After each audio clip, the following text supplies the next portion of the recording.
boys in our clubhouse getting high. Super fuckers! Everybody wishes we would die. Super fuckers! Here we come like a bomb. Everybody fucking run and hide. Hey, it's the RebelTaxi Pizza Party Podcast. I didn't mess up the intro this time. Who are you people? Hey, congratulations to Pan. He did it. Congrats. Yes.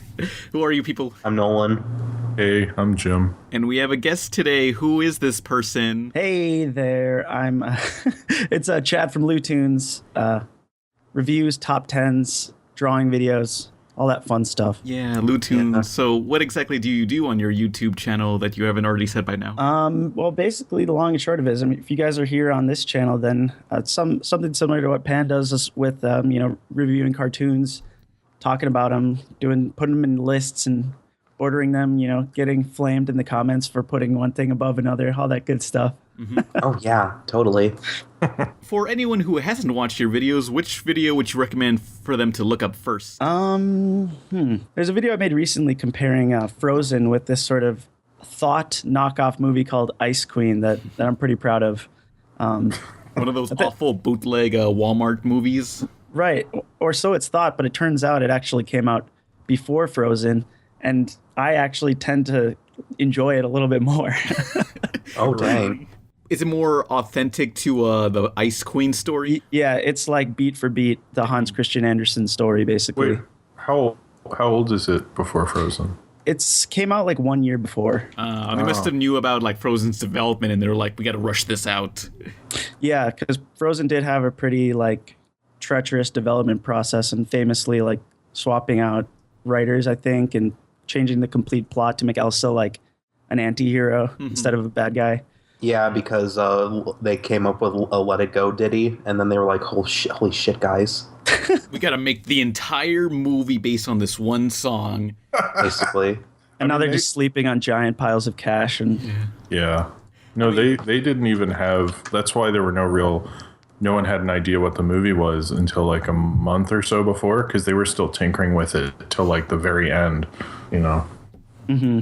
I mean, I don't know if anybody sees any more Frozen stuff nowadays as opposed to like a year or two ago when every like store had something Frozen related in there. I still see Frozen stuff at the Walmart I go to. Damn. Yeah. Like I it see really is everywhere still.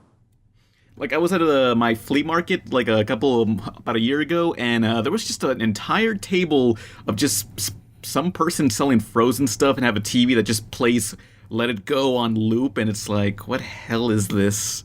Man, those people should let it go. Fuck you. I was going to say that, you dick. Sorry. Hell has finally frozen over, and it's at the flea market. Well, the thing is, Zootopia actually made way more money than Frozen opening day, right? And I think in general. I didn't know I don't that. think That's they haven't surprising. outgrossed it yet. I don't think opening weekend was bigger. I didn't know that. I'm not trying It hasn't to outgrossed it yet, though. Sorry, what were you going to say, Nolan? I don't want to try to make up facts or anything. I don't want to like start a rumor, but was Frozen the first animated movie to gross like $1 billion? Because I know it did. I think Lion King was. No, on initial release, it definitely was. But Lion King was re-released. So, sorry. I'm trying to look this up on the box office Muju. Oh, no. Muju. Toy Story 3 was the first anime. Yes. But Frozen outdid it. The critical darling. It is the highest grossing animated film worldwide of all time. But with Zootopia making so much money, I wonder if that's going to like be oversaturated like Frozen was a year ago. Well, I was at Target the other day and I saw my first Zootopia like toys and merch, and I was like, so it begins. Yes, it's never going to end. Time to indoctrinate some new furries. Oh, no. Yeah. Of course, Yep. I loved Zootopia like 1 billion times more than Frozen. So I'm a little bit more okay with it. But the Frozen saturation for a while there was quite unnerving. Yeah.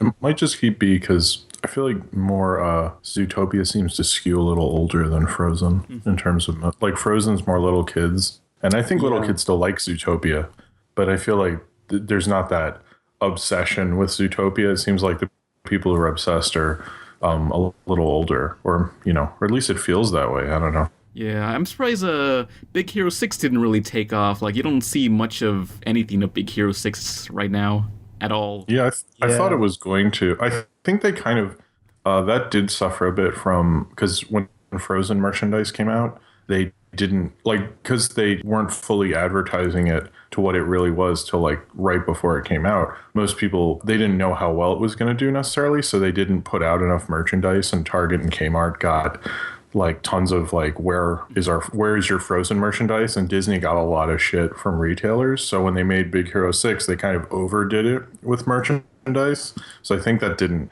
help because they almost oversaturated because they're like, okay, well, our bad guys will be prepared this time. And it kind of like, I think it might have even hurt it because I remember going to Target and I was like, I hope this works, guys, because you're really putting everything out. You're going to have to buy back all those Honey Lemon action figures that Nolan wanted.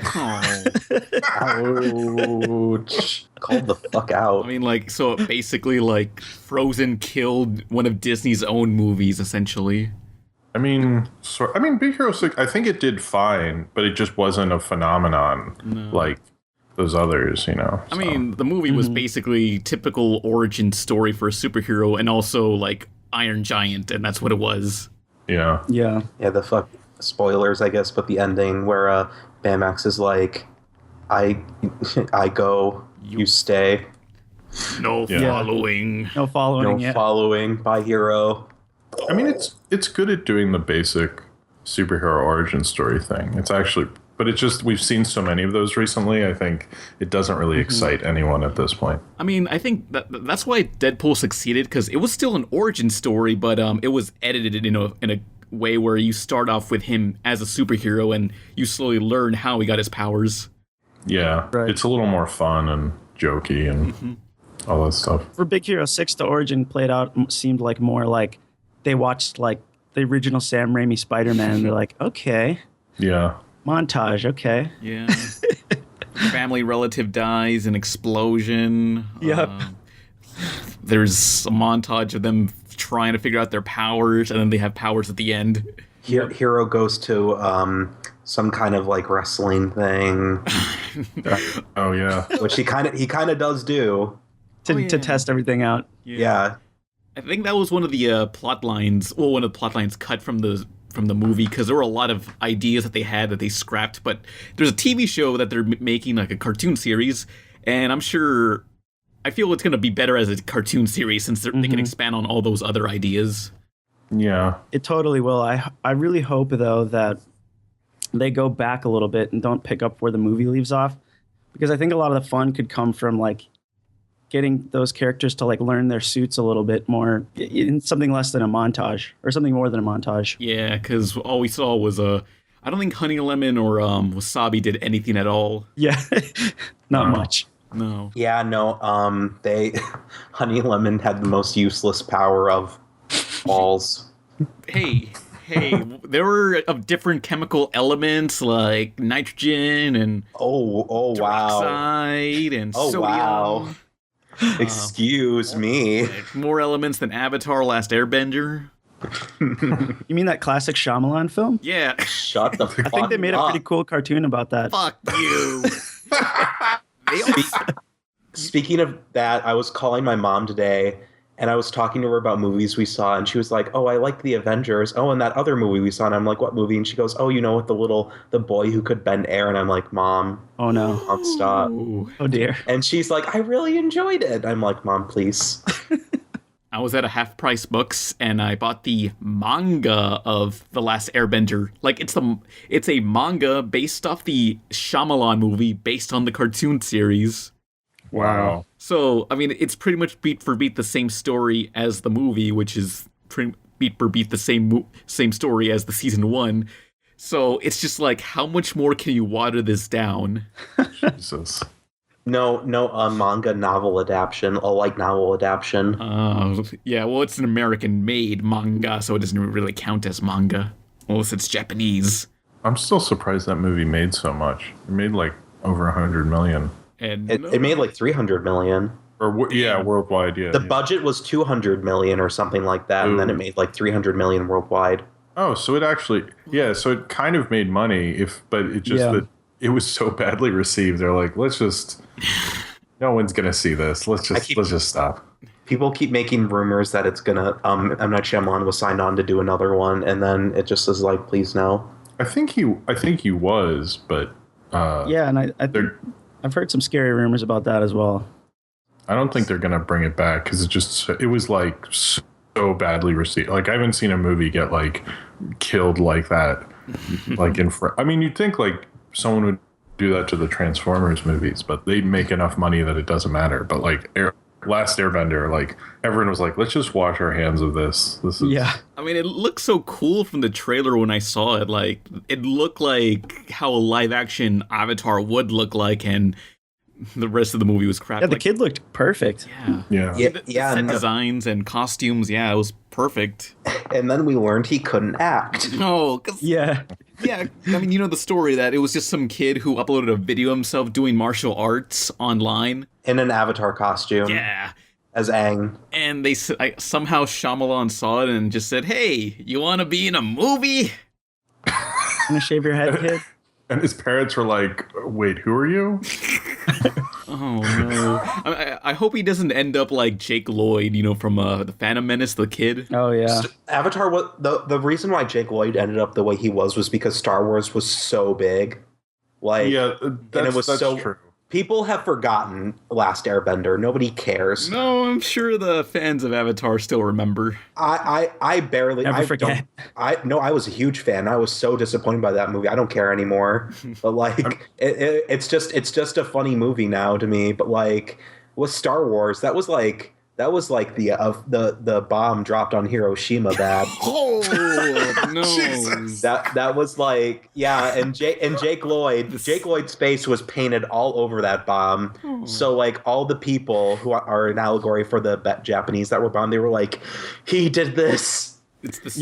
He's the reason why I'm horribly disfigured and burned. I mean, cinematic equivalent, I guess, of that. His face was on all the action figures, all the toys. Like his face was everywhere. Like he was like so famous that summer. And even because most of those stores, it took them forever to get rid of that crap. It was like 2 or 3 years later. And then, people don't just watch a Star Wars. Even if you hate a Star Wars movie, most people see them 3 or 4 times. So then you not only hate it when you see it in the theater, you're going to hate it when it comes on VHS. And then it took another year to get on DVD. So it's like every year someone got a reminder for like 3 to 5 years how much they fucking hated Jake Lloyd. It was like it just didn't stop. But then apparently he has like serious mental issues and things because he's in a psychiatric facility after his car chase thing. I honestly feel bad for the kid. Like fucking, of course he probably got like so much flack and like and never probably stopped, and that probably takes a toll on people. Well, he was doing a few conventions, I believe, like maybe 5 or 6 years ago, and he was an editor. Like he was editing, which I never found out what he was editing. I was always curious, like, was he just editing weird things he did at his home or his YouTube poops? Yeah, his YouTube. Yeah, he was making Phantom Menace YouTube poops. I mean, you know what though? If he did, I bet you he would have a huge following. Like, why doesn't he do that? Now this is pod racing. Oh, that'd be great. And he could just talk about how he never liked Ewan McGregor. Like he was like that fucking asshole. Never liked. But I hope he just seemed like really kind of pessimistic and angry anytime he'd do an interview. And I was like, geez, maybe you should just stay underground because it feels like you're not. But he also is really rich for doing something he probably barely remembers at this point. He just gets that little royalty every now and again. Yeah. Well, Star Wars movies still sell a lot at those collections, so I bet you he gets Lucas was nice about giving the percentages, so he probably still gets a piece and can buy a nice home for himself, and I think that probably warped him, so that sucks. I think when he dies, he's gonna say, "Remember me not for Phantom Menace, but for Jingle All the Way." Ah, yes. Oh, he was the kid? Yes. He was, that's right. You know what would be funny if he was fine with Phantom Menace, but like if someone brings up Jingle All the Way, that's when he like hulks out. He's like, "What did you say to me? What the fuck did you say?" What's the action figure in that? Captain Turbo Man. Turbo. He's like, "Did you fucking say Turbo Man to me, motherfucker? I will fucking end you. You don't even know." Darth Maul taught me some shit. You know how long I had to stay with Sinbad on the same acting set? No, you don't know what it's like hanging out with Sinbad. Those jokes are not funny, and he does not stop.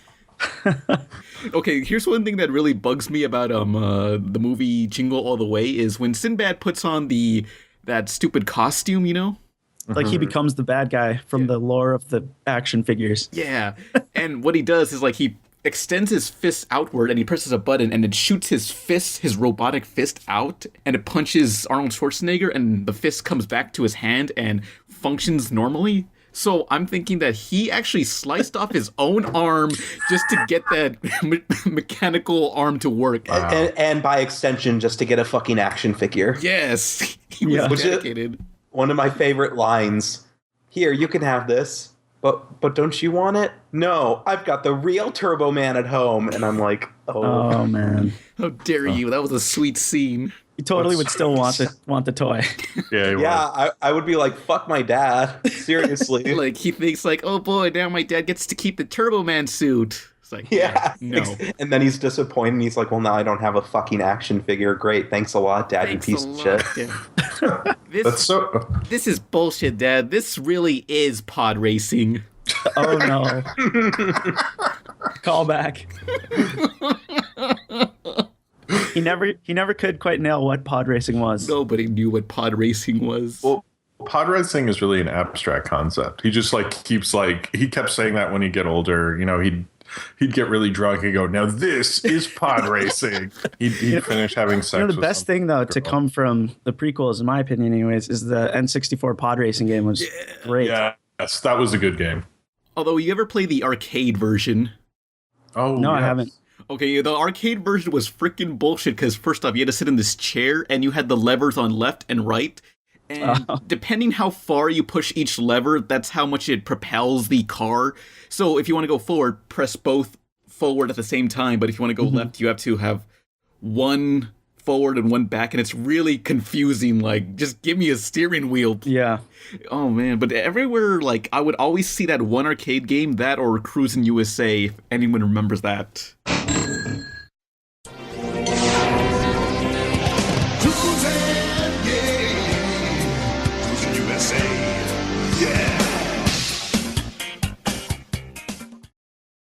Oh, I still see Cruisn USA in like movie theaters. I love Cruisn USA, but now they've been taking it out for some Fast and Furious ripoff of Cruisn USA. Although what's crazy is that Fast and Furious game, they ported it to the Wii console, and they didn't want to pay the license to use the Fast and Furious name, so they just called it Cruisn. But it still has like Vin Diesel's face on it. No, I'm sure it's just some bald guy. Wait, so it went from a Cruisn USA ripoff with Fast and Furious name on it to back to Cruisn USA? Yeah, like they don't want to pay the license. Wow. I mean, you have like being what's the opposite of diesel fuel? What are other forms of fuel? Being regular. Regular? Unleaded. Being unleaded. Ooh, you could go Steve Jogger instead of Walker, Ludacris. rest in peace. But anyway, the next video is going to be either top 10 current cartoons or the cell damage review that I haven't uploaded ever. So I don't know, in the comments, what do you want to see first? A review of a video game that's like Twisted Metal but with cartoon characters, or 5 current cartoons, like a countdown video? Man, I vote for that other one. What's the game called? Cell Damage? Cell Damage. It's like, if you ever played Twisted Metal, the car combat game. Yeah, I love that game. Yeah, but it's like, came out like 2002 on the Xbox and GameCube, where you play as these cartoon characters and they fight each other, and all the weapons are like super cartoonish and like inflated looking, like a giant bat. Are they like chainsaw. licensed characters? Like it's like Timmy Turner and like Johnny Bravo or something? No, I wish. It was just a bunch of made up characters, like some demon and Goth Girl and... I was about to say, that sounds amazing, like a Smash Bros. With like licensed cartoon characters driving like death cars. Yeah. The only notable character on there was this character named Foulmouth. He's like a 30s black and white gangster, but he's voiced by the same guy who does the voice of Mario and Luigi, Charles Martinet. It's amazing what, like, all you hear about with Charles Martinet is Mario, but he's also done like a fucking dragon from Skyrim and then like this, and poor guy. That's all he's gonna get credit for. Please, I don't want to do the voice anymore. Please, I did other things. No, I don't want to voice that stupid Mario movie that's coming out. Oh, wait, news. There's no Mario movie, but news. You guys want to get into the news? Segue. Okay. All right. This is CNN. News. Well, first off, I just want to say we have the Fan Junk playlist. If anybody has any videos related to Rebel Taxi or the podcast, send them to me at rebeltaxi@yahoo.com, and I'll put them in the Fan Junk playlist list below. Speaking of the Fan Junk playlist, there's something coming. Oh, hang on. That's all I'm saying. We also have the Deviant Art, the Fan Deviant Art, and Fan Reddit in the description. But yeah, something's coming. We're gonna do There's someone who tried to chop my head off, and he's gonna be on the podcast, hopefully. Hopefully. Our edgelord. Yeah. But yeah, news. I guess because of all the Angry Birds, Ratchet & Clank, and Warcraft movies coming out, well, 2 of those already came out, Nintendo has said they want to self-finance their own animated movies. Kind of like what Ubisoft is also doing, because they funded their Assassin's Creed movie, which there's a trailer out, and it has music by Kanye West. And it's getting a pre-order bonus. I don't Oh, no. What's sad is I don't even know if you're joking or not about the pre-order bonus. Nope. I'm not. Hold on, I'll go pull it up. Oh, are you serious? Did you hear about the Assassin's Creed movie that most of it doesn't take place in the past? It takes place in the present? Darn. They're doing like the little twist thing right up front. What do you mean? Wasn't like the twist of the game that you were like in some laboratory modern day? Oh no, I think you open the game like that. So okay. You're already aware that you're working for some laboratory and they extract your DNA or something, and that takes you to your great ancestor, who they were an assassin at one time, and they jump and they kill people. Kernel.com is allowing you, if you pre-order Assassin's Creed for $15... Movie tickets? Yes, you can get a script of the Assassin's Creed movie, the official digital copy. Oh. And for $40, you can get a movie ticket plus a T-shirt plus a watch plus the script. Jesus. Wow. This is bullshit. You can just find the transcript for free for any movie online ever. For $50, you get a special edition Assassin's Creed Kernel crate, and then it just keeps going and going up to $1,200. The fuck? For $100, you get an autographed picture of Michael Fassbender. Oh boy. Oh yes. I really care who that is. So you can pre-order stuff. They say it's a sweepstakes, but it's really just like pay this much money to get stuff. They're gonna Michael Fassbender me over. They're just trying to get as much money out of this thing as they can. Because, I mean, it's also coming out against Rogue One, so... What? Oh, come on. That's a failure right there. I mean, that trailer was awesome. no one's going to see... I mean, it's during Christmas holidays, families are going to want to go see Rogue One. They're not going to see... Assassin's Creed is like if everything's sold out or something. You know? Yeah, that's what the Alvin and the Chipmunks movie tried doing, which I think the only movie that did succeed was that Will Ferrell movie, Daddy's Home. Yeah, that made a lot of money because of that. That was in theaters for so many months. Like, I remember around March, it was still in theaters, and that came out late December. Yeah, no, it did. Like, they're going to make a sequel to it because it just kept making money. I know. I'm just like, how did this make so much money? Of all With things? John Cena! Oh yes. I don't know if you guys saw the movie, Memes. but Oh, I That's how it didn't ends. see the movie. That's how it ends? A John Cena meme? No, Basically. he's like the third daddy or something. The I forgot. third daddy? Is that the sequel? yeah. Yeah, they are making a sequel. I don't know if they're going to make a sequel based on that joke or. Third daddy. Well, I mean, you have to. Yeah, I mean, They'd have to like if you're totally gonna- retcon the movie in order to take John Cena out at this point. Oh, wow. Oh, God. I'm kind of sort of excited for that.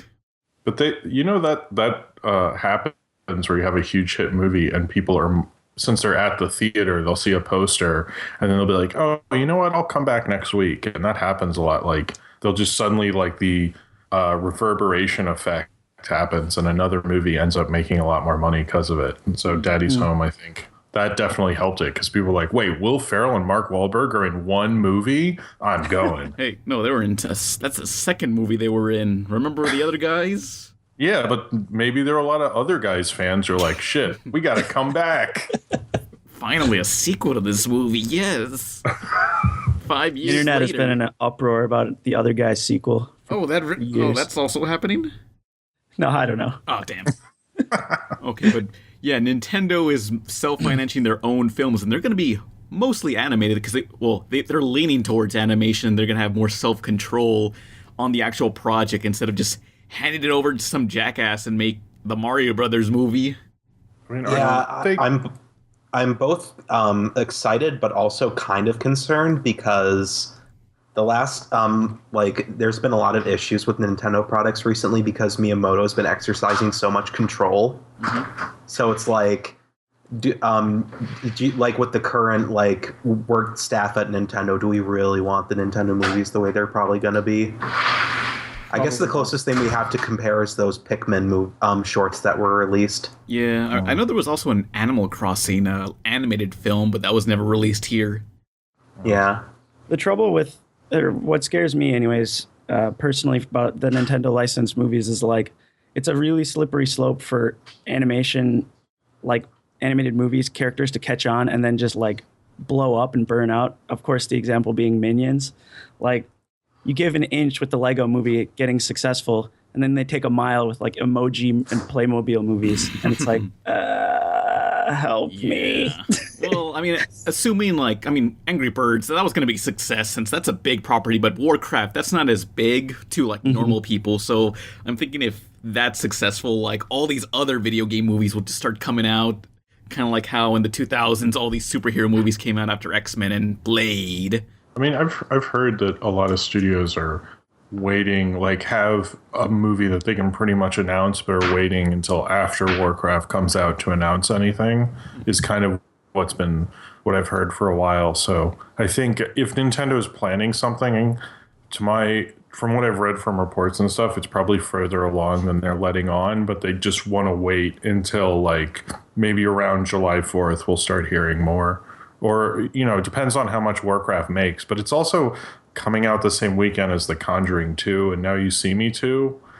So it's not a weekend that's it's not a weekend they have all to themselves. So we'll see. I don't know how. I mean, I'm kind of wondering if maybe it has enough fans that maybe it could make a sizable amount of money. That might work out for it. But probably not. I mean, I'm hoping with that Warcraft movie, first off, will dubstep be included in the actual film? Because it's in the trailer, dubstep music in this medieval fantasy world. Second, I just want Leroy Jenkins to show up at some point. Oh, that'd be great. Please, let it happen. Come on. Why? Just because of the meme? Yes! It's classic internet. The Warcraft fans would appreciate that, I bet. Oh, and Warcraft. I thought we were still talking about Assassin's Creed. No. No, fuck that shit. That would be the most random request ever. Can we get a Leroy Jenkins joke in this Assassin's Creed movie? That's not even the same franchise. Isn't there one in Wreck-It Ralph, I think? Maybe I think there was a graffiti wall that said that, maybe? Yeah, I think so. I'm just praying, please, Leroy Jenkins, please show up in this film. Do the thing. Oh, it's a lot better than we usually do. All right, thumbs up. Ready, guys? Let's do this. Leroy Jenkins! Oh my god, he just ran in. I mean, it's classic internet. It's not gonna be outdated. It's it had its time, and people still remember it fondly, and it's a stamp of quality at this point. It's still funny. Yes, it has to happen. I mean, I gotta watch that again. If you want to ruin the movie, I guess you could. It's not gonna ruin the movie. It's gonna make it better. Remember that scene in X-Men 3 when the Juggernaut actually says, "I'm the Juggernaut, bitch." Don't you know who I am? I'm the Juggernaut, bitch! Yeah, it's the Juggernaut, bitch! Oh, where they reshot that just so they could have him say that? Oh, really? The focus test was nah, I don't like this scene. But because they had shot most of it. And then the I'm a Juggernaut bitch thing came out, and they're like, we gotta go back. I was like, oh, man. No.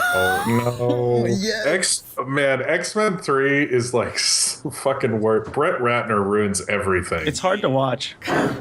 Jesus. I remember seeing it, and I barely remember anything except some Cyclops guy getting blown up, and Xavier dying or something. I don't remember shit from He that gets like movie. vaporized, I think.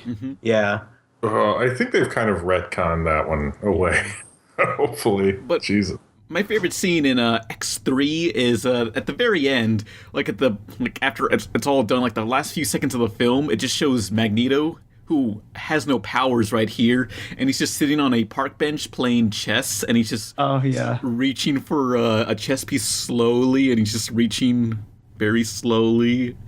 And like you think he has powers, but he doesn't. But for like 1 second, for 1 millisecond, you see it like the little chess piece twinge a little bit, and it says directed by this guy.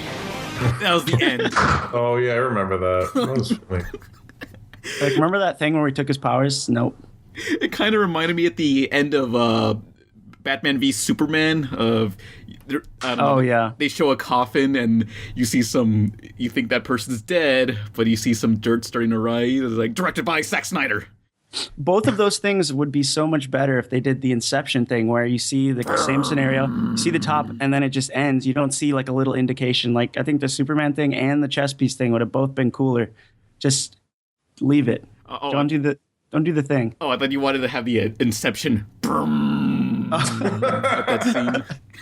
I'm pretty sure that's a part of both of those movies. Yeah, after Inception. Well, I think Dark Knight started it with what's the composer? Hans Zimmer. Hans Zimmer, yeah, he started. Now every trailer has to have that fart noise. It's everywhere. But you want to get into the next news? Okay. All right, so remember Disney Infinity, the video game where you collect all these little figures and you put them into something and then materializes in the game and you can play as those characters? Yeah, kind of. I do. Yeah, well, Disney has decided to shut it down. The upcoming Alice in Wonderland and Finding Dory movies will be the last updates for Disney Infinity with figures.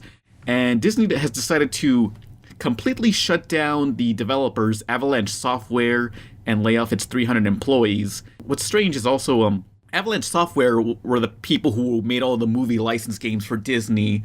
I mean, like Toy Story 3 and I forget what else. But I guess they're just going to license out their games to other companies now. Have any of you guys played Infinity before? No. Yeah, me neither. Nobody played it.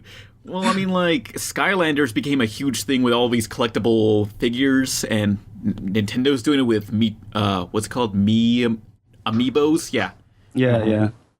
Which I'm thinking, like, we're going to reach the saturation point where everybody's doing it, and now it's starting to lose steam. Kind of like what happened with all the rhythm games back in, like, 2010, when everybody was making plastic instruments, and a Guitar Hero game was released every few months, and now nobody cares. Well, I think the difference, though, is that, like, with the Guitar Hero, it was, like, peripherals are pretty expensive. Mm-hmm. Like, and they're not universal or whatever. There's not, like, a universal use for them. But with, like, figures, it's like, they're, like, figures, and you can play games with them. So it's kind of like, it's collectible stuff. So figures are great. I actually have one, even though I've never played the game. Yeah, exactly. So it's like you can buy them and you don't really even need the game and they're not that expensive. Mm-hmm. So it's basically just like, here's a figure you can buy, but it also works with a game if you want. Cool. Okay. I mean, I don't see that really hitting burnout because, like, it's just like that's like saying action figures would hit burnout. Well, I don't know, because like you just see like big sections of anywhere that sells video games to have those figures, and I feel like, I don't know, eventually it's just going to oversaturate itself. There's just going to be too much, and no one's going to want these anymore. Like, I feel, I don't know, maybe Nintendo would be next and Skylanders would be last since they started it. I don't know, but like I'm kind of disappointed that there were never any Gravity Falls figures, but I believe you can drive as the golf car from Gravity Falls. I think there's a location based on it. I mean, they just started doing action figures for Gravity Falls, but they're not very. They're kind of ugly. Yeah. A lot of the Gravity Falls merch is pretty suspect. Yeah, it's kind of sad because I don't know why. It took this long for them to get figures out, and the show is already over. So I think we're not gonna get any more than that. No, probably not. Which is a shame too, because with the Disney Infinity like setup where it's kind of just like a third-person roamer, like how cool would that be? Go to Gravity Falls. Yeah. Sell itself. Yeah, this was basically supposed to replace all their licensed games. Like, instead of doing a Force Awakens video game, they just had a Force Awakens update in Disney Infinity. And Lego Force Awakens. Oh yeah, well that's different. I mean that's a different company doing those. But I guess now we're just gonna get like actual movie license games because they kind of died out because nobody makes movie license games anymore. They just make like promotional apps and that's it. Like there's where's the Captain America Civil War video game or why is this? The only Force Awakens game is the Lego game, right? Yeah, and the updates in Disney Infinity. Like, that's kind of weird that we didn't get, like, a normal Star Wars video game. But they did kind of parallel Battlefront with it. That's I was kind of hoping more companies would start doing this Infinity thing, like maybe Warner Brothers. I mean, they have Looney Tunes, the Justice League, and I guess Cartoon Network also, if that's sort of part of Cartoon Network. Cartoon Network just should do a thing. I don't know what format, but like they used to have that game. It wasn't that great, but it was like Fusion Falls or something. Yeah. Something like that on console that's like a super awesome like open world game where you can like put the characters together. Almost like a Kingdom Hearts thing would be cool. Yeah, it'd be so great. Like, remember the Cartoon Network City bumpers? Yes. What was that?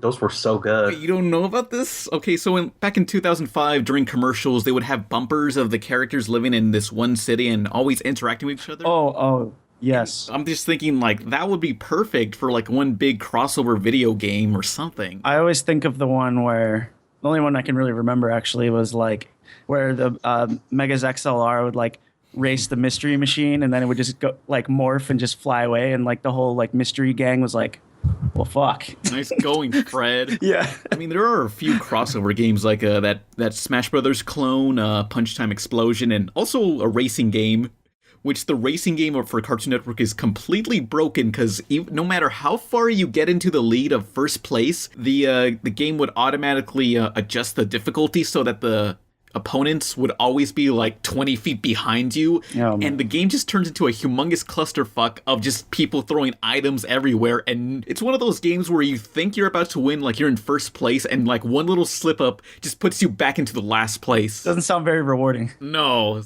I mean, I don't know what other things would work as crossovers, but yeah, just Warner Brothers would be perfect. They'd have some of the old, like, Don Bluth stuff could be fun. Did Space Jam? No, Space Jam did not include any DC heroes. Like, that would have been perfect since they're both owned by the same company. I mean, that's my idea, which they should pick up. Yeah. But I don't think they did, and it was just Looney Tunes, and they didn't even include Tiny Toons, or anything. They didn't get weird with it, except for what was the girl bunny? LaLa. Yeah, she was the only like new. Well, there were a couple new characters, but there was just kind of the core Looney Tunes. They didn't. If you did it now, to be even less weird though. I think they would put more references because that seems to be more of the millennial nostalgia is more reference heavy. I mean, you think they would put make more use out of the Warner Brothers? I mean the Animaniacs and also the Tiny Toons. Yeah, that's true. Maybe they'll do that in the newer ones. If this new one actually happens, we'll see. I guess it's not old enough to be that nostalgic yet. At least it's not the Tiny Toons. Or Tiny Toons, it's over 25 years. Damn. So you could do. Then why have they abandoned them? I don't know. It's kind of weird. Like they're not even playing on TV. They stopped playing on TV. I don't think they're that well known to people that aren't like big animation fans. To 90s kids, yeah. I bet my parents have no clue. That's true. Yeah, it's like only a certain particular demo knows who the Tiny Toons are. Because they, not only did they end it, they just didn't air it anywhere after, like, I think it stopped being aired anywhere right when 2000 hit. Like, you could never see it. So you really have to remember it. Although, actually, on the Hub channel, they started airing Tiny Toons and Animaniacs, so at least that had reruns on there. Wait, the Hub channels? Oh, like at the end, or at the end? I mean, now it's Discovery Family. Yeah, but like airing on the Hub channel, that's like it played on my TV last week. I mean, that doesn't help. Nobody watches that channel, but they try to make it successful. Yeah. I mean, they had My Little Pony and. Did they have that is their big thing. Yeah. I mean, that's still airing. Sadly, not Dan Versus. I mean, that was also a great show that sadly didn't catch on. Oh, Dan Versus. Yeah, no, that didn't catch on. Oh, yeah. I remember Hasbro tried to capture lightning in a bottle twice because when they were making like this new Care Bears TV show, Yes. Yeah, this CG Care Bears TV show, they made a press report, like, I guess it's on some news site, saying, we're hoping that fans will love the Care Bears just as much as My Little Pony, and the fans will call themselves Care Bros. Oh Wait, my goodness. they came up with a name? Yes! You Before can't it's do even that. Right. They were desperate to capture lightning in a bottle again. Well, I will say that when I was a kid in the 80s, like little girls who are both into My Little Ponies would also be into Care Bears. So I understand where they're coming from, because it felt like there was a lot of cross-pollination between the two fan bases before the newer incarnations. Yeah. So I'm sure they thought like, oh, we can have a crossover and all this stuff. But like, don't say Care Bros. Like, that's not, you can't do that. I'm sorry. Like, don't do that. I'm happy that never came to fruition. Let the fan base come up with a name. Like, you don't do that. That's not cool. I mean, they were desperate. Just like, please, come on. This has to be a hit too, right? Come on. Wait, did that show air, the newer Care Bears? Yeah, it aired. I mean, I can link below to the the Care Bears news article where Hasbro was like, yeah, Care Bros is gonna be a thing. You just wait. Yeah. We're gonna have Care Bear conventions and Care Bear fandoms. It's gonna happen. And it never did. People could call it CB. Oh my God, I just came up with a great idea. For a podcast about Care Bears, you could call it CB Radio. Well, Don't give anyone any ideas here. If anyone wants to use that, you have my full permission, but I want some credit. Like, say, and Jim came up with this, but I'm never going to watch Care Bears, so. You know. I'm kind of wondering, like, maybe somewhere out there on, like, the deep side of the internet, like, there has to be, like, some tiny fandom for the Care Bears, and they only have, like, 30 members. Maybe Obama forced them to go onto the dark internet. He was like, we just can't have that on the mainstream internet. The public can't handle it. It's not for everyone to see. No one must know of this high society. That's the three main big societies, like the Illuminati, the Care Bears, and I don't know what the third one would be. The Stonecutters.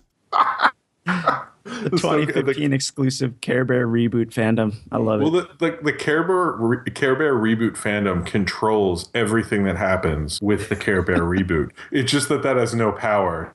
So they're just like, they sit around near a card table and they go, see, you know what? This joke isn't going to work because I don't know any names of the Care Bears. What are their names? Do they have names, or are they just like Heart Bear and like Rainbow Bear? I think so. I don't know anything. Is it like Star Tummy and Pink One? I don't. Or maybe they just have names like Tim and like Joey. Tim and Joey? That's that's the reboot. They're all like, hey, Chris, how's it going? Yeah, I went to work. 401k's getting up there. I've been working for a while. Yeah, you know, how's it going? Oh, and they all have Brooklyn accents, like from the 70s. That's my reboot. It's like really gritty. How's she doing? It's like, hey, I want a slice of pizza pie. Hey, don't look at me that way. I'll fucking knife you, you stupid bitch. I'll show you some Karen. My hair's all matted. Jesus, fuck, I don't know. This is what the fandom wants. Yeah. All 20 of them. Whoa, it went down by 10 in 5 minutes. I'm like, someone in the comments is gonna be like, how fucking dare you? I'm part of this fandom. What the fuck? And you go, how could you name check my podcast, CB Radio? We predicted it and it'll happen soon with probably CB Radio. I don't know how we got onto this topic. Yeah, I don't know either. Oh, okay, but yeah, Disney Infinity's dead. I'm kind of expecting all those amiibos and Skylanders to eventually fade out too, and it'll be a product of like, wow, remember 2013 and how amazing that was? Those things would probably be worth a lot, though. I hope not. It just feels like Nintendo's purposely not supplying all these things and causing a demand like what they did with the Wii. You know, like back in 2006, everybody wanted to get the Nintendo Wii, but they couldn't supply everybody, and it was in such high demand that people were just like fighting for it and getting in long ass lines, arguing and stuff. Like, part of me, I don't know if it's like if they're serious or if they really can't supply these people, or it's all part of their plan of just like causing a high demand. Pulling a McRib. Yeah. Oh my god, the McRib. Have you guys eaten the McRib? Yeah, and it gave me a lot of gas. I never did it again. I mean, the sad thing about the McRib is, in my cafeteria back in high school, like, they would serve something very similar to the McRib, and the only difference, it didn't have the barbecue sauce, and I'm thinking, like, wow, all these people are arguing over the McRib, and they just basically serve this crap, like, every week during lunch. Yeah. What a bunch of fools. There's something strange in your neighborhood. Who you gonna call? Ghostbusters! Ghostbusters! Uh-oh. You guys want... I'm triggered. What happened this time? Wait, should I? I guess so, since I'm not really knowledgeable on what happened. Oh, okay. Did you want to say it, or should I say it? Well, from what I know, James, the angry video game nerd, made a video saying, "I will not review Ghostbusters, I refuse." And he just goes on video saying, calmly explaining, like, yeah, this reboot is like trying to take the name away of the original Ghostbusters. And I don't know, when I saw that, I was like, I kind of felt like he was an old man trying to figure out what a reboot is. He was actually, you kind of put it right, hit it right on the head, because that's. I've had so many friends who are really interested in movies, and then there's like a certain point where some movie comes out and it like puts them over the edge, and they're like not seeing as much stuff anymore. Mm-hmm.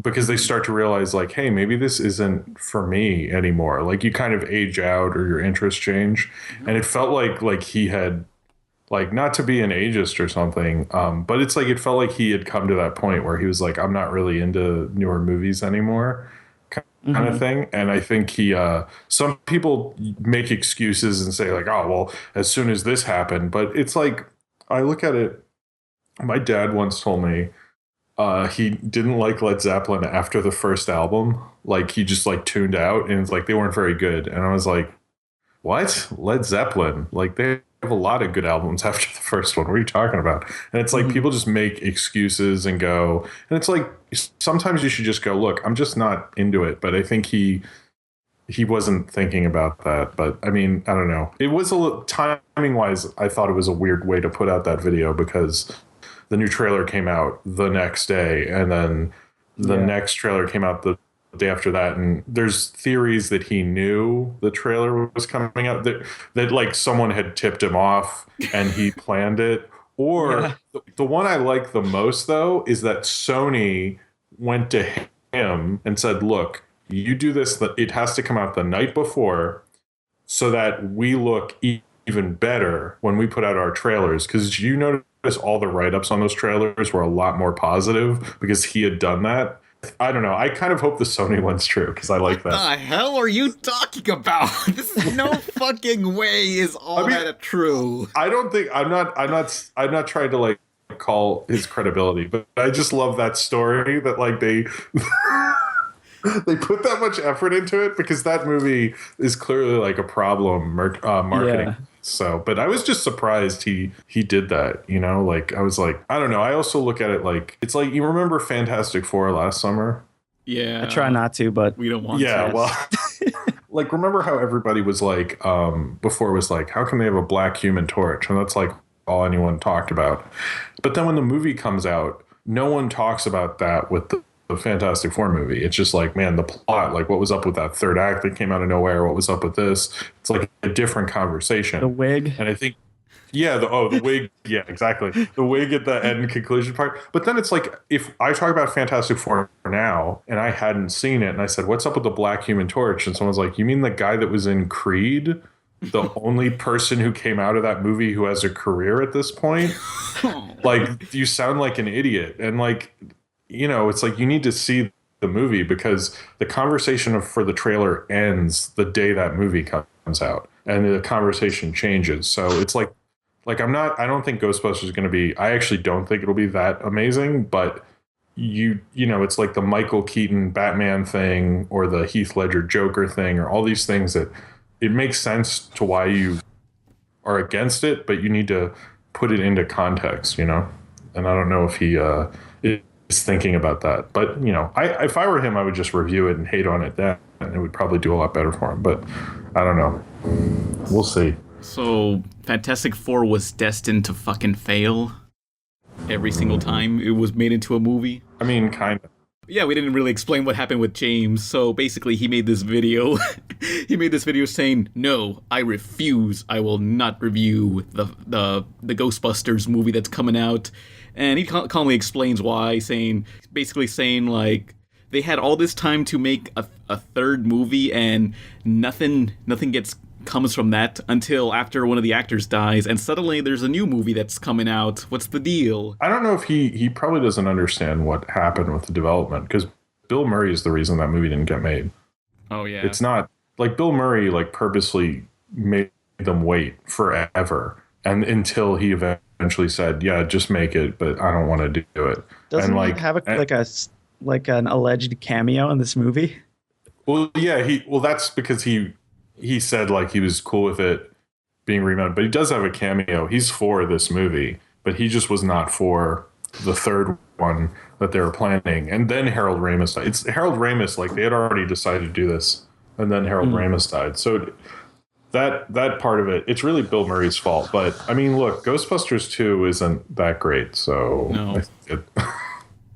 I mean, like, didn't like a lot of the crew, the main four Ghostbusters hate each other or something? The actors? Yeah, the actors hated each other. I thought that they liked each other, but the thing, even with the first one, is Bill Murray only made that so he could make another movie. Oh. He did that to make this movie like no one remembers, and it's not even that good.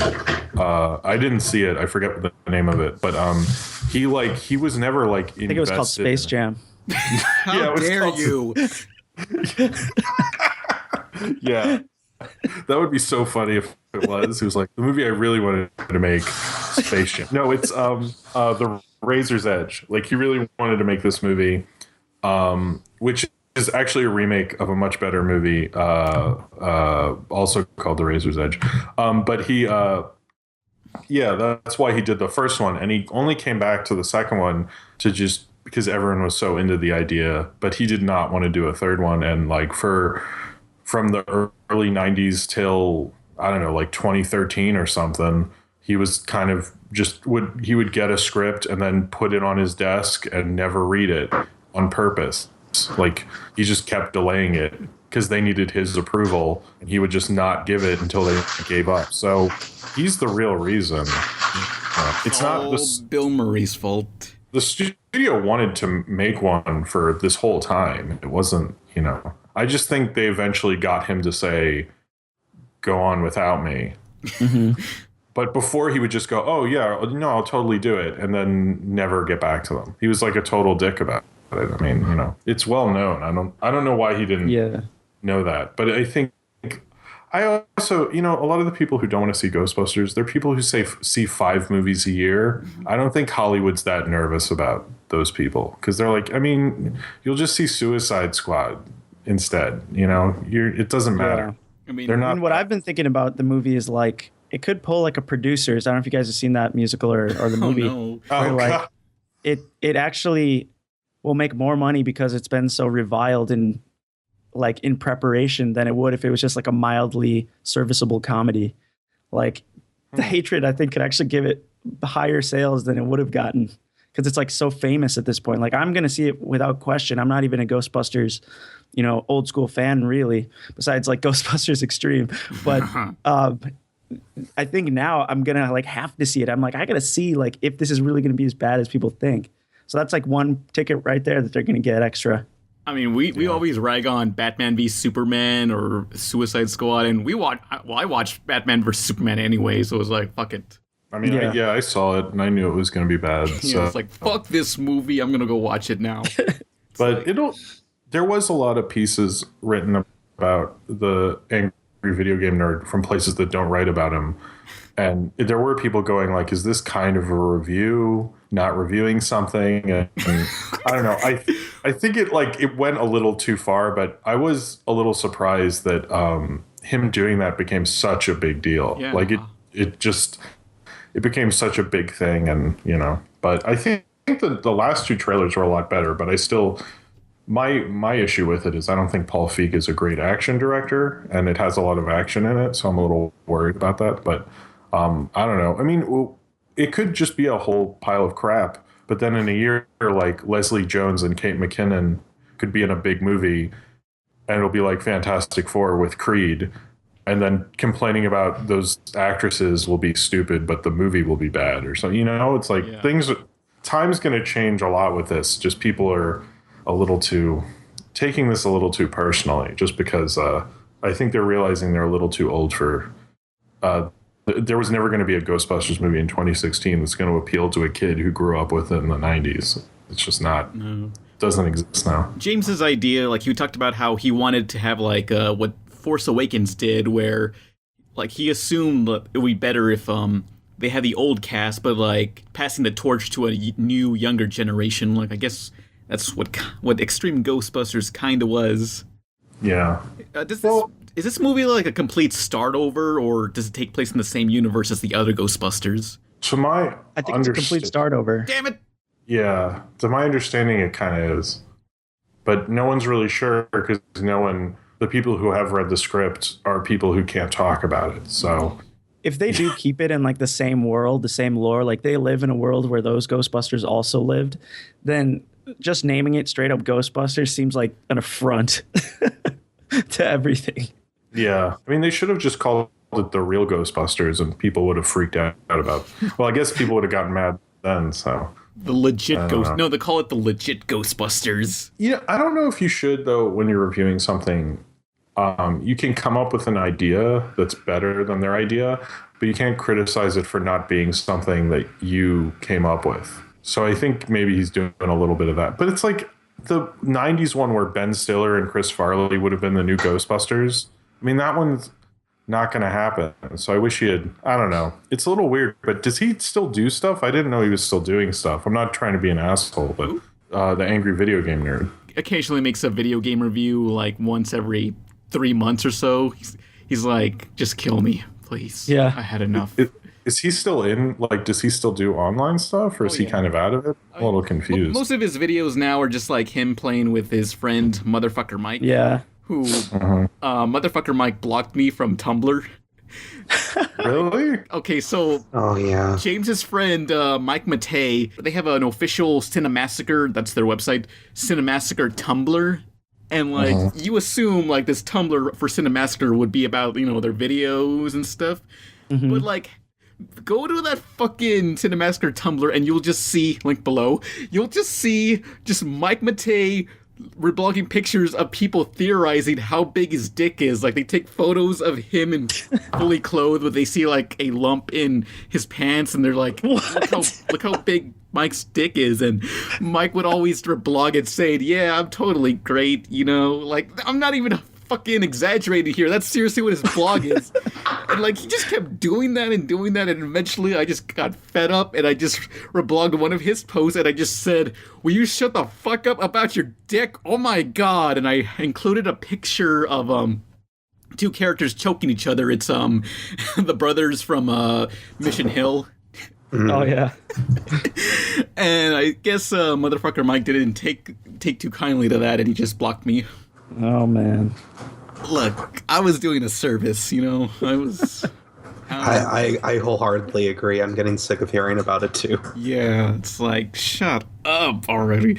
So sometimes, like, go on, like, the YouTube comments of, like, a Cinemassacre video and just say, hey, Mike, if you're reading this, can you please unblock me from Tumblr? I'm sorry I yelled at you about your giant dick and such. Yeah, that was great. Mm-hmm. James still does that, but anyway, we didn't really explain what happened. So James makes this video about Ghostbusters, and all these news publications, or just the Twitters of these news publications, start talking about it and just, I don't know, rag on him and stuff. And I guess that's what happened. Well, it was a trending topic on Twitter. Really? Oh, yeah. It was because I was like, Ghostbusters, is there a new trailer? And then I clicked on it. It was like, no, Angry Video Game Nerd is not going to review it. And I was like, as I was looking at his Tumblr, there's actually a video of the history of the canceled third Ghostbusters movie, which I read that whole premise for it. It was really cool, actually, I thought. But didn't it just became the video game, right? Yeah, they say the video game is the new video game on Xbox and PS. Quote unquote new. New. Well, the game came out like 5-6 years ago, and that's supposedly what they call the third game. One of the actors, I think Harold Ramis, called it the third game. I mean, I don't know. Well, I mean, I kind of find it funny that he kind of jump-started like this trending topic on Twitter. I don't know. For me, when I first saw Angry Video Game Nerd's video on Ghostbusters back in like 2008 or so, back on GameTrailers.com, rip in peace, that got me interested in Ghostbusters, and I bought the DVD to Ghostbusters after I saw that. I partially feel he got it trending because, I don't know, maybe for a new generation, that's how people discovered Ghostbusters. People who were fans of him back then mentioned Ghostbusters. Yeah, because he is like him and Nostalgia Critic are kind of like the two big critics that kind of started the YouTube thing. Who is doing something in the background? That is me, sorry. Oh, okay. But I know he did a pretty popular review, just like one of his classic angry video game like episodes of the Ghostbusters video games. Yeah, the Nintendo game, I think it was, and obviously it was a piece of shit. But he said he was a big fan of it also. Well, actually, he made 3 separate videos on Ghostbusters video games. There were that many. Oh, really? But they were all pretty crappy except for the Sega Genesis version. I don't know. It's a big property, and I understand why people. Well, I to be honest, I don't understand why people are upset, because it's like, you know, just move with the times and wait to see something. I guess I was a little disappointed that he said he wasn't reviewing it. Not that I was waiting for his review, but it's a little disappointing when you're like, I'm not doing something, and you're like, oh, so nothing just happened? Yeah, it's just like, what was the point of this video? Just, you know, it's like, he's not going to review it, okay. I mean, you know, I'm not going to see Money Monster, but I didn't make a video out of that. I should. I'd be like, you know, I need to clean the bathroom, and Money Monster versus cleaning the bathroom. Cleaning the bathroom wins every time, you know.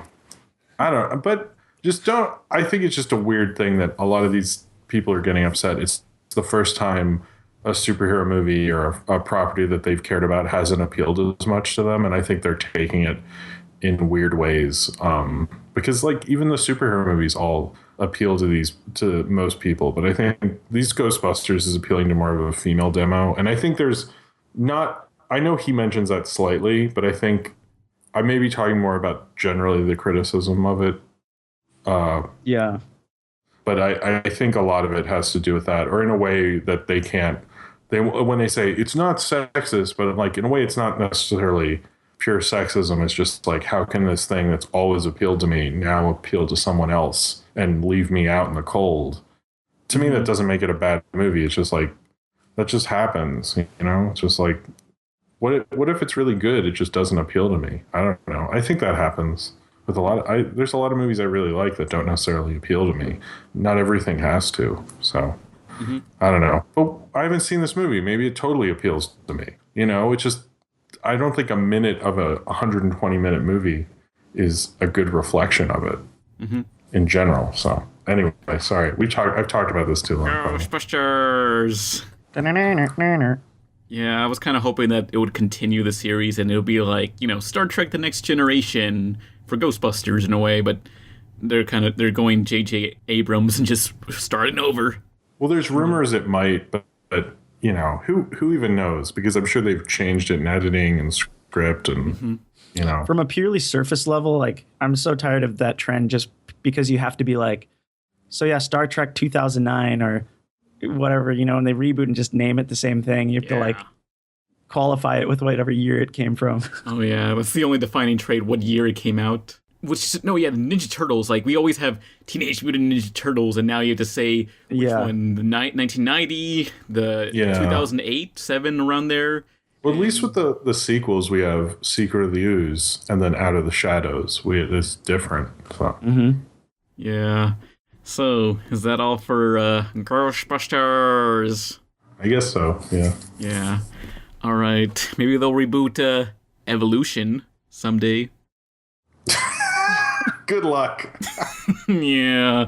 Hey, it had a cartoon series. It had something, at least. It did. Do you mean like the movie with like David Duchovny and Orlando Jones? And also Sean William Scott, I think? Yep. Yeah. I saw that at a drive-in right before I saw Shrek. Can't believe that had a cartoon for it. I totally don't remember that. Yeah. Why that movie was not that successful to have a cartoon? That's really. I guess they were banking on it to be successful and be the early 2000s Ghostbusters, but it is Ivan Reitman. It's the same director as Ghostbusters. Oh, okay. Oh, yeah, I didn't know that.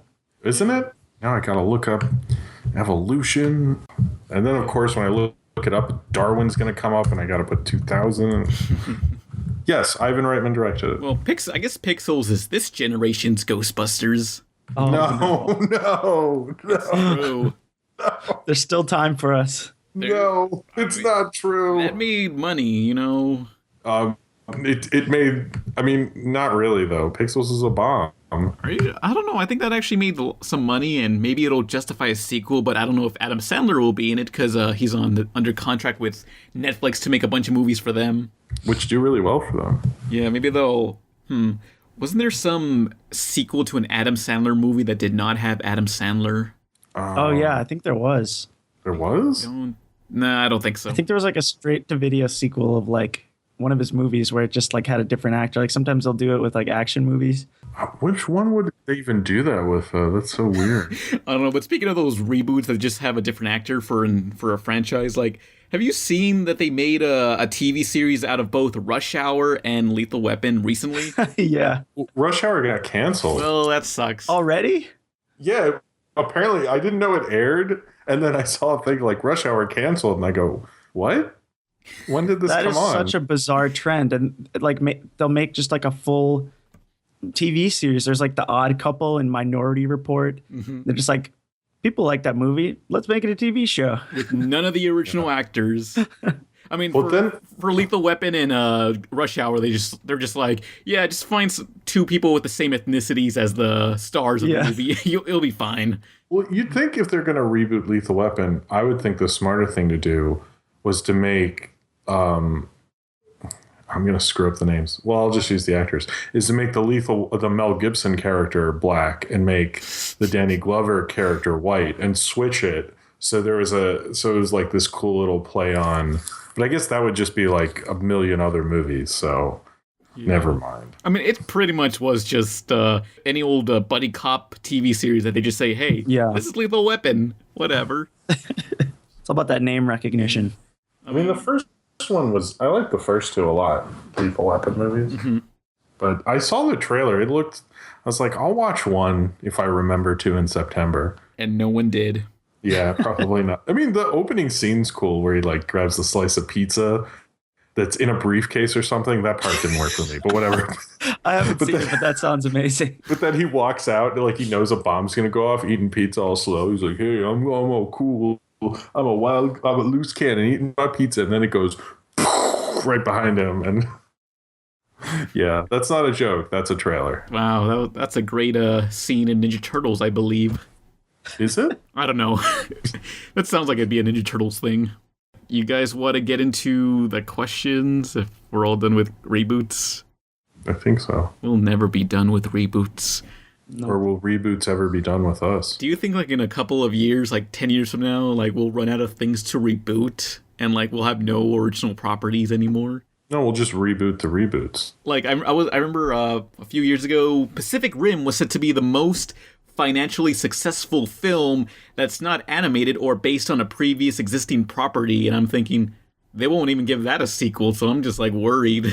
Yeah. It's like, what's gonna happen in the future where we run out of things to reboot? I miss just like straight up original movies where like some screenwriter like just wrote it.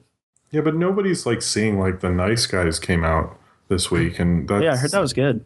That's like fourth at the box office. So it's like, I don't know if like, I know people say that a lot, but no one's really seeing these movies when they come out, even when they're good, you know? So I think you have to have a huge hit, because if I'm a Hollywood studio executive, I'd be like, well, look, you know, all these numbers say the opposite of that. So why should I even bother thinking anything originally? I mean, that's what Max Landis said when American Ultra bombed. Yeah. Oh, yeah, but come on, Max Landis. I saw American Ultra. Don't flatter yourself. I mean, come on. Yeah, I saw American Ultra too because of that whole thing, and I'm like, maybe it is all right, but was it any good? I didn't personally care for it very much. I heard someone describe it as like an edgy indie comic series from the late 90s that somehow got turned into a movie. That kind of sounds great to me. Oh, well, okay. It's not that good then. Oh. It's more like an edgy indie comic series from the late 90s that nobody really liked and didn't have much personality. I guess that's the best, because it's like, It's not. It's very much a late August movie. Late August is worse than January most of the time. Isn't that when Suicide Squad's coming out?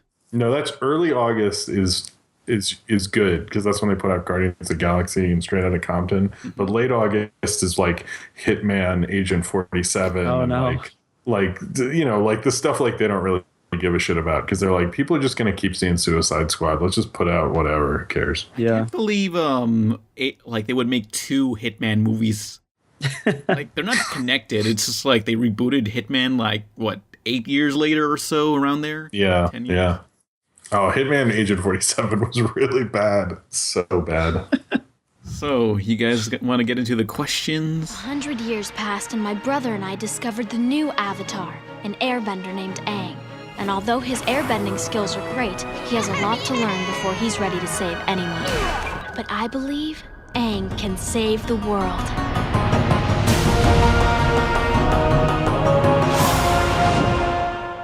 Yeah, questions. Okay. If anybody has a question, be sure to start with the word question so it's easier to find. And our first question is by Trevor Spica. Question: what is your favorite non-anime with an overarching story? Titan. Anyone?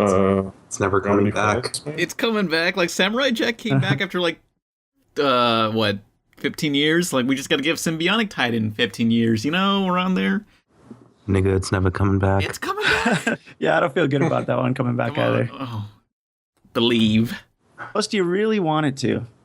That's what you got to ask. I don't know. Maybe Adult Swim will be generous and be like, okay, Gendy, you gave us another Samurai Jack. Now let's finish Symbiotic Titan and do Korgoth of Barbaria. Oh, that's the one I want. Yeah. Korgoth is never coming back either. I'm sorry. It was never made. That's the problem. What if that Voltron Netflix show does really well? Yeah, I'm actually excited for that one. Yeah, that looks nice. I mean, it's by the people who did Legend of Korra and that art. It's in that art style. Studio Mir. Yeah. MIR. Yeah, back to the question and touching on Avatar. That's got to be my easy answer. Last Airbender for the non-anime. Are you sure it's not Korra though? I mean, that story was pretty gosh darn great. How was Korra? Like, I remember people liking season 1, and then season 2 was being awful. And how was the rest overall? Queer bait. Oh. Yeah, you hear that a lot about it. I personally enjoyed it, but it's really different from Last Airbender in terms of like character arcs and stuff. It focused more on the love triangle bullshit. But for non-anime, since Avatar is kind of sort of anime.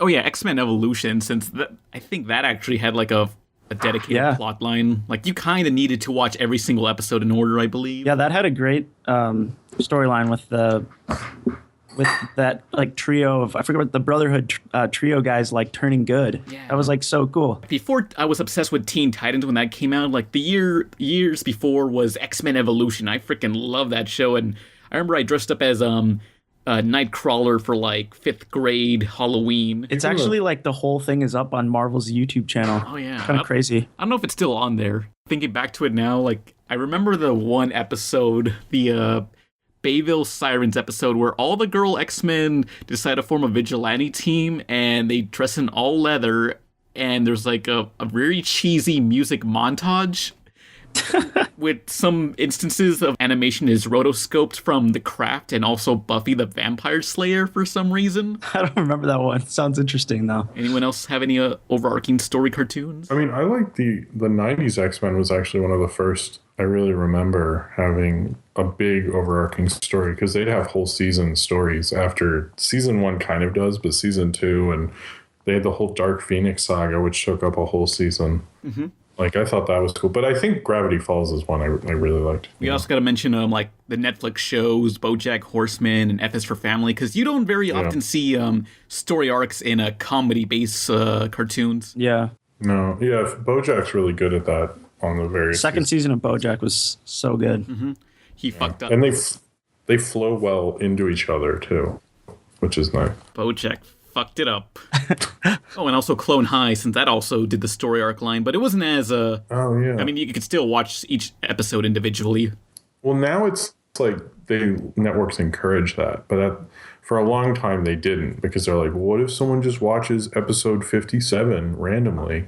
They won't know what's going on. And at the time, that was looked at as a strange thing. Like, you'd have to have someone who was taping it or really into it. And it's, you know, it wasn't until recently you could really, because then if you did, the previously on would be 20 minutes long. Oh, yeah. Remember those previously on? And then it'd be like, yeah. And they'd have to explain like all these things. And then if they brought something up in that and they go, oh shit, they're going to bring this up in the episode. Previously and then on Lost. Oh no. Yeah. Someone help. I was watching Gem and the Holograms, and go watch episode 2 of Gem. I think it's on Netflix. Like the previously on Gem, I kid you not, that thing is like 3 minutes long of explaining basically everything that happened. And me and my friends are just watching it, and we're just like, is the actual episode gonna start? It's just nothing but a recap. Actually, I was at a party, like, this is like 15 years ago, and someone had bought the Gem DVD box set. And me and this girl who I've only seen at this one party and never seen since watched the entire first season. And then we'd only go to the bathroom during the previously on. And it was like this epic. And all these people were having a party around us. And we're like, we're going to steadfast go through all of Gem. And you realize how much continuity they had in each episode. You're like, damn, they get a lot of shit done in Gem. No wonder people got so. But like, I don't know. I like that cartoon a lot. It was like a soap opera, basically. Yeah, that's the one. It was like a Dynasty, like very soapy, ridiculous soap opera. They should have. That's the thing that movie did not get. How fun and stupid Gem was. Yeah. Was that movie any good? No. Rough. No, it was bad. Oh, man. I know next to nothing about Gem, but it looked like a rough couple. I mean, the people who made that movie knew next to nothing about Gem. So. I mean, I made a review, like, when it came out. Like, go look it up. It goes over pretty much everything. But I have to say, it is one of the cheapest looking films ever. Because for, like, scene transitions, they would just show video of Google Earth. Like, you see the Google Earth logo in the bottom corner and, like, the copyright Google 2015 on there. Oh, no. It's like they had $10 in their budget. No, that's immersive. That's like world building. Come on, Pan. Come on. I mean, it relied so much on social media because they would cut to like footage of YouTube videos, like 360p YouTube videos. Like, you have it's like they don't have an original score in this movie. They just have background music from like random people performing on YouTube. I'm kid you not. Unrelated footage of YouTube videos. It's just a mess. I wonder if they paid those people for those videos. I hope so. They should have. I mean, they should. Well, there's no money in that movie, so I don't think it matters. It kind of reminds me how in the Deadpool movie there was a montage with a Deadpool rap when he was killing all those bad guys, if you remember. Oh, yeah. Yeah, that's actually like that was actually a fan rap video just on YouTube that was made after the video game came out. And I guess since the Deadpool movie was so cheap, they were like, hey, can we use this rap? Sure, go ahead. But I'm sure that person got paid. Must have made that guy's day. That's awesome. Yeah, that's pretty good. I mean, that's one of the few times I can think where like they relied on some fan and it delivered on the movie.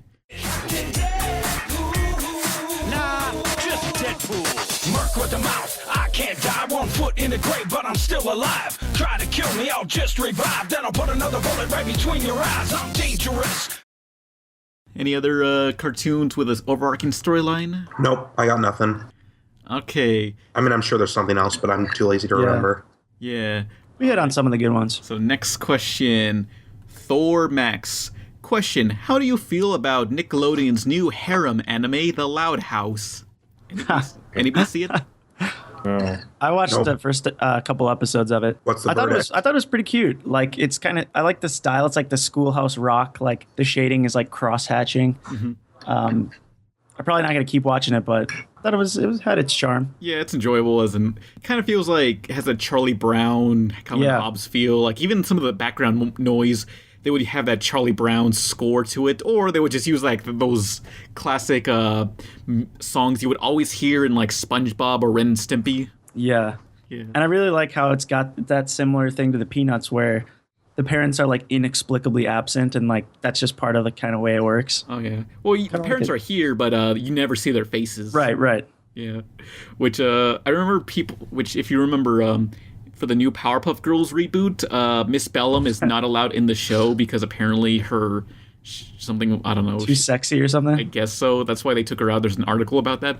But like, there are people in the comments who believe that they only took her out because they couldn't figure out how to hide her face every single shot. And I want to believe that's the real case. They were just like, we can't do this. It takes too much work. Just to tangent off of that, like, as a big Powerpuff Girls fan, I find it like so like silly that there's people that are coming out of the woodwork like these huge Miss Bellum fans. It's like you didn't talk about Miss Bellum when you used to watch it. She was barely there. You don't know what you have until it's gone. Suddenly the Bellum fandom just awakens and just destroys paradise and put up nothing. I mean, you made a review on it. You said it was just okay, this reboot. Yeah, it's pretty rough. I mean, it's okay at best. Mm-hmm. It's really confused. Yeah. That's the best way I could put it. I mean, it doesn't know what it wants to be. Eventually I'll do that part 2 to my big ass analysis video, and eventually Neuros will make his. But yeah, so anyone else see The Loud House? No. Okay, but yeah, Lucy Loud is the best one, of course. You know who that one is. Which one is she? The goth one. Oh, Jesus Christ. Look. Don't judge me, okay? It's nothing wrong with that. Let's see, next question. Oh yeah. A-Lie. Question. Are there any show background characters that are badly hurt or killed that you feel bad for but are never addressed? Like the one slice of pizza Terrence from Foster's Home for Imaginary Friends ate, or those 2 guards that were stabbed in the back by gnomes in the Gravity Falls Season 1 finale. 2 words. My leg! Yeah, like, can you think of any, like, people that were killed in TV shows that they never acknowledged? Mostly background characters? Oh, I'm gonna be that guy and talk about Symbiotic Titan again. Yeah. Hey, yep. They fucking destroyed a city in the first episode. No. There's a specific scene in the very last episode where you get this inside shot of a building, and there's an explosion outside, and you see this lady and this other guy get thrown from the impact as the window shatters and explodes on them. It's fucked. Yeah. So did they do one of the robots capture no, catch them? They just cut away. They just show the lady like flying back, and then they cut away. Did the lady have like a parachute and she pulled the parachute after she was falling off the building? She's dead, bro. Did she fall into a lake and landed safely in the water? No. Shut up, Pan. Look, this is how the TV censors work. Like, remember when you saw the season 1 finale of Legend of Korra? Like, there were like plane battles and dogfights and stuff, and like whenever a plane would explode, every single pilot had a parachute. Yeah, that's like straight out of G.I. Joe. Like, yeah, every tank that blows up, each and every single Cobra like little guy will jump out right at the perfect time. Like, they always had to linger on a shot just to show that, yeah, the guy is fine. He parachuted out. He's okay. Now that bad guy is on the ground torturing civilians, he's fine. Anytime someone gets turned into something on a show and they like never turn back, even if they're a smaller character, I always go like, man, what's that life gotta be like? Like, you're human and now you're like this animal and you can't speak and like you there's can't an episode of Star vs. the Forces of Universe that had, I can't remember what his name was, but this guy, he was like turned into this giant monster, and eventually he became like a cool guy, but he was like still like a hideous monster, and they never really addressed like that's his life now. Same with the teacher. Yeah. Oh yeah. Well, they did that. What was that in Buffy the Vampire Slayer, where early on in the show, they changed one of their friends into a gerbil, and they were a gerbil for like 5 seasons, and then they turned them back, and they were like so happy to be back. But I was like, yeah, that's kind of like anytime I see that on a cartoon, and like they turn him into a mouse and they just scurry off, and you never see that character again. I go, man, that must be horrifying. Yeah. I don't know. Yeah, I think about that. Symbiotic Titan, like, the first episode, they destroy a big chunk of the city, like this fire monster creates a humongous crater where all these buildings once stood, And in the very next episode, they're just riding the bus, and the bus just drives over this bridge, and this bridge is right over the crater that they caused the last episode. They recovered from that really fast. Like, a good thing all those buildings were abandoned. Yeah. What about like all the grievous injuries that Team Rocket should have suffered from being blasted into space time and time again? They're fine. just don't think about what happened. Don't worry about where they land. Oh yeah, but Pillow Factory. This question just does bring up that one thing from Foster's Home for Imaginary Friends, where Terrence, the main character's older, meaner brother, he was just like thinking really hard. He wants an imaginary friend, but he's also hungry, and he realizes, I need pizza, and he creates this talking, floating imaginary friend that's also a pizza. The moment it gets materialized, he just grabs it and just starts eating it whole. Oh my god. And you hear it screaming in pain, and it's never acknowledged again. That's it. I need pizza!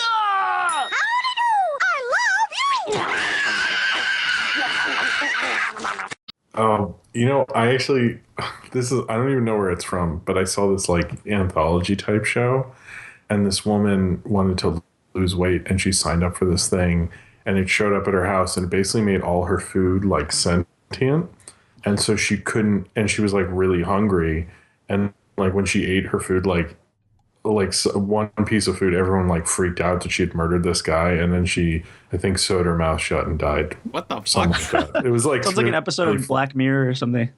Yeah, it was like from the 80s, but it always like freaked me out. I was like, oh my god, that's really scary. But I'm really concerned about the imaginary friends in the Foster's world, because, like, can you just make any food imaginary friend and eat it? No, wait, I remember there was another episode where Mac and Blue get lost in the house, and they're hungry, and they meet this one imaginary friend who is a drumstick, a leg of a chicken, but cooked already, but he's walking and talking and stuff. And he explained that he came from a fat camp where kids would create imaginary friends that were also food, and they would eat them. And I'm just thinking, like, this is a fucked up universe now that I look back on it now. Yeah, it's funny how, people will either have to qualify the death by being like, hey, he was okay, he jumped out, or just sweep it under the rug, like one or the other. I mean, do the imaginary friends in this universe have any civil rights? Can people just create them and eat them? Like, are restaurants just funded by eating imaginary friends and that's it? Why is there even starvation in the world if people can just eat imaginary friends, unless maybe there's like the vegan or the vegetarian equivalent where they refuse to eat imaginary friends? But I guess maybe the last question, unless anyone else have any other things. Catmandu 101. Question for all. What is your favorite incarnation of the Batmobile? Either animated series or I guess I have a three-way tie, which is basically me not answering the question. But the animated series car, the Michael Keaton, the 89 Batman car, and then the Adam West 1960s Batmobile would be my top three. Yeah, I guess like the animated series, just for how slick it is and how it looks in the intro with that shot you see when it's driving towards the camera, Oh yeah, that's amazing. I always got to recommend this, but like always at the movie theater, I see this one arcade game simply called Batman, except you play as Batman in the Batmobile, and you have the option to play as all these generations of Batmobiles, like the 60s Batman, Tim Burton 89, animated series, like even the Schumacher ones, the Tumblr from the Nolan films. It has almost everything except for the Batman Beyond one. Oh, but that Batman Forever Batmobile is fucking ugly. I don't know why they included that. Maybe as a joke. People said it looked like a dildo. Wait, the Batman Forever one? No, I think the Forever or Batman and Robin one. Oh, yeah, those were not. Ugh, wait, LewTOONS, you're like a fan of. What do we call you? LewTOONS? Yeah, Chad, LewTOONS, whatever you fancy. Sorry, I forgot your name for a second. Okay, Chad.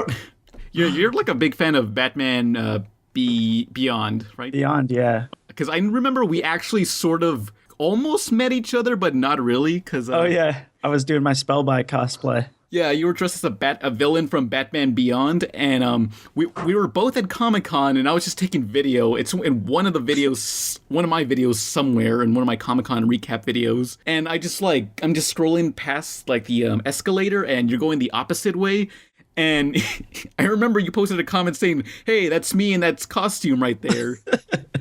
Yeah, that was pretty bizarre. Yeah, so Chad is the only podcast member I kind of sort of actually almost met in person, sort of. Oh, wow. Yeah. Unbeknownst to neither of us. Nobody knew. Are you going to Comic-Con this year? I've been going to the New York one for the past year, so I'll be at that one, but not San Diego. I don't know. It's getting harder and harder each year to get into. Yeah, but the cool thing is, like these days, lucky enough, I can go as press. Oh, crap. Like, what's sad is I tried getting press passes for San Diego Comic-Con, and I still have not received any sort of, like, reply, so I'm kind of worried, like, damn. Well, you can always go to New York and get press. I mean, the demand is a lot less. Yeah, New York Comic-Con is nowhere near as big. But it's still fun, you know. The way it's held is really cool, and it's a little more intimate, and you can actually get it. You can see stuff instead of like being tight packed in a showroom floor. I mean, I'm just waiting for, like, I don't know, Comic-Con to just peak and people will eventually lose interest, because I noticed after Comic-Con became a thing, like, all these other conventions started being made around the country, so I'm thinking, like, maybe that's what's gonna cause, like, people just get tired of it, because I think Fox, 20th Century Fox, has said that they're not going to be at Comic-Con this year. No, a lot of studios aren't. Huh. They're pulling out. Other than I think Warner. I don't know if Warner's is going to spend as much. Like the only one I heard that's going to do something big is Paramount with their Star Trek movie, but I think Marvel's not going either, right? Like I'm getting the impression they're loosening. They're not going to do as many things just because it's not. They all have fan events now, so they don't want to do it. And also, you can't stream from Comic-Con your events. Like you have to shoot it, put it up later. And especially like if you're going to spend millions of dollars, why don't you have your own shit and stream it on YouTube or Twitch or whatever? And you know, put so ads there's on it and make yourself some easy money. Yeah, exactly. Or like control it more. It seems like Comic-Con's never really addressed the piracy issue, like how Suicide Squad, that trailer went up from like someone's cell phone and all that. So like they need to figure out their shit a little better, but I think we're kind of on the descending end with Comic-Con. Yeah. You know. So we'll see, you know. Tired of so many people, like I can't we just have like, you know, just cartoons and comics and that's it. I don't want these big ass Hollywood movies attracting normies, because yeah. If you ever watch the Cleveland Show episode of Comic-Con, first off, it's incredibly accurate to what Comic-Con's like, and also it does address that, Twilight kind of made it mainstream, and now everybody wanted to go to Comic-Con after that. Back to the question. It's kind of cheating, I guess, but as you'd expect, I was going to say the Batman Beyond jet. It's kind of a jet. Yeah. But I still like it. I mean, too bad it's not in the actual video game. I think they have some Batman Beyond like unlockable stuff in like the Arkham games, I heard. Oh yeah, they do. I never played those, but and there was that crappy Nintendo 64 game based on Return of the Joker. Oh yeah, I never played that either. But that would be fun to play. I own the Game Boy version. It was awful. If there's ever a video game on consoles and it was ported to the Game Boy or Game Boy Color, it is the worst thing ever. Like there's Mortal Kombat on Game Boy and it is utter garbage. Oh, I had that. Killer Instinct on Game Boy. I think maybe Street Fighter, which I don't know how you can play a fighting game on the Game Boy because there's only 2 buttons instead of 6. Yeah. But yeah, is that all for the Batmobiles? I was going to say I really like the Tumblr. I'm sorry. Fucking hipster shit. Sorry. I really think it looks cool. Yeah, I mean, I think it looks cool, but it doesn't, it doesn't scream Batman to me. No, I know it doesn't. I just think it looks like a cool big truck car thing. Yeah. Tank, whatever. I mean, it'd be cool if it was for, like, some other property, but not Batman. Well, I guess the Zack Snyder thing. Zack Snyder had a Batmobile in his... That one's pretty cool, actually. I don't remember what it looked like, but I'm sure it actually looked more like a Batmobile. Yeah, it was pretty Batman-ish. I don't even remember that one. That's so crazy. Like, nobody remembers that movie. No. Yeah, just when you thought you were like done with superheroes, like that was the film that was like, no. It made me think, I'm tired of superhero movies. This is it. But then Civil War came out, and you're like, okay, I'm back. Although I wonder if X-Men will ruin it for everyone, because I heard a bunch of bad news about X-Men. I was reading a bunch of stuff about X-Men this morning. Does not look good for them. Yeah, it doesn't. Well, it's kind of funny. We had this weird first 6 months where it's like Deadpool makes fun of the genre. Batman and Superman puts it to like new lows. Well, it's not that horrible, but it like definitely like people went, oh, I don't know if I like this as much. Then Civil War comes out and like brings it up to like pretty as high as you, well, you know, makes one of the better superhero movies. And then X-Men Apocalypse is going to smack it all down. It truly was an apocalypse. Oh, I mean, we haven't seen it yet, so maybe it'll be better. I don't know. Yeah, I haven't seen the previous X-Men movie, so I don't know if it'll be confusing to me. I think it actually probably will. Yeah, you should probably just see the other one. So, yeah. I mean, have you seen the first X-Men movie now? It kind of looks like a straight-to-video film compared to the later movies. Well, you know why that was? Is because they rushed it. Is he didn't have enough time. Like, I always, when I watch that, I have gone, this is really cheesy. And I go, yeah, but like they told Bryan Singer how much time he had left. He like started freaking out and like didn't sleep for 3 months or so. It was like insane that he got that movie done. So it's like, to me, it's like, you know what? If you consider him doing that in the year 2000, it's pretty impressive, you know, but it's not a great movie at all. So is this the end of the podcast? Yes. All right. Yeah. I'm Pan Pizza. Who are you people? I'm Nolan. I'm Jim. And Chad. And I'm Chad. What do you have next coming up for videos, Chad? I'm actually pretty excited about my next. I'm doing a top 10. I haven't done like a pure top 10 in a long time. Mm-hmm. I've got the top 10 non-Disney animated songs. Ooh. What'll be on there? Well, you really have to dig deep because once you start thinking about it, it's kind of like, did a lot of those even have? I mean, the main things that you got is like Anastasia, Prince of Egypt. Those kind of. Is the prayer from Quest for Camelot going to be on there? Isn't that song more famous than the actual movie? The prayer is going to be on there. I love that song. One of my favorites. Is Everything Is Awesome going to be on there? That counts. Yeah. There's there's some cheeky entries. I'll say that. I don't want to spoil them, but cheeky. Ooh. I mean, there's some cheeky entries in there. I mean, it seems like every movie in the 90s, every animated film was trying to be a Disney musical. Yeah, right, that was a thing for a little bit. Mm-hmm.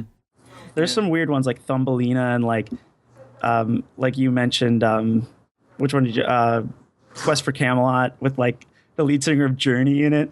It's crazy. Oh my God. The lead singer of Journey provided the voice of like the male lead for the singing. For the singing voice. Yeah. Okay. Yeah, because sometimes they hire people to act and also a separate person to do the singing voice for that same character.